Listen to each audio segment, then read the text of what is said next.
Hi there, my name is Aaron, and today we are going to do an overview of how to use Visual Studio Code.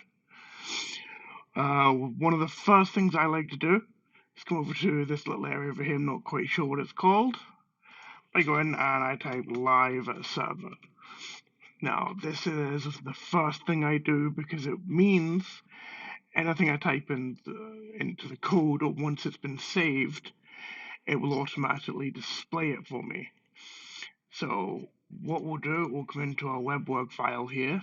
Just at the top, you see a little file icon with a plus, new file. We're going to create an index.html. Now, next thing we're going to do is we are going to set up the boilerplate. So exclamation tab, that will set our boilerplate in. Now, assuming that this is set up properly now, we can right click and go open with live server. The great thing about using live server is that you can have side by side windows, and as long as you're saving stuff, you'll see what's happening. So let's start with an H1 here, and we're going to call it hello there. Now I'm on a Windows, so I'm using Control S for save, and you just see it automatically comes up there. So that's using live server. So we've got H1. We can do anything from an H1 all the way down to an H6. And to do the H1 to 6, we just type H something. So in this example, as you've seen me do, we'll do H4 tab. Type in H4, we save that, we see them come in on the left-hand side screen there.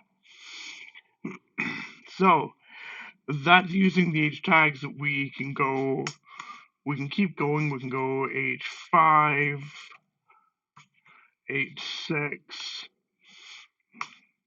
Now the other nice thing is if you were doing this in some code editors that don't automatically finish or tidy up the code for you, you'll have to go in and type them manually.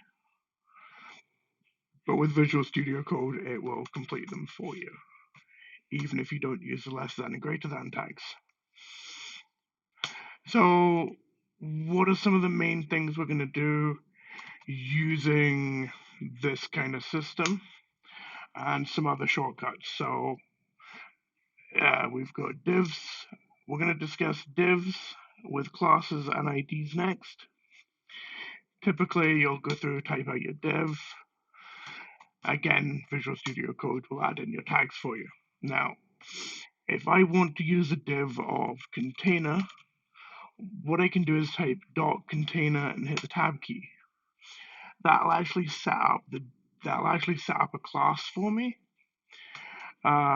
within the div. Now, instead of classes, we can use IDs as well. So much like in our CSS, and much like the container option we just saw, we can do pound, and let's just call it cont, and tab, and that'll set up a div with an ID.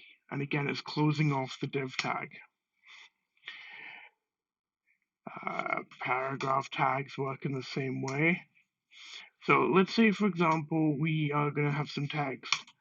Hello, I am a paragraph. And what we want to do is we want to create a new line break. What we can simply do br tab. I am the same paragraph. And if you can guess what's going to happen, it'll actually go on to the second line. So this is how to use your basic tags, how to utilize some of Visual Studio's built-in prompts to make life a little easier when you're going through the code, especially as a beginner. It certainly does make it a little bit easier instead of having to type in the full boilerplate. And it also helps you make less errors in the basic code.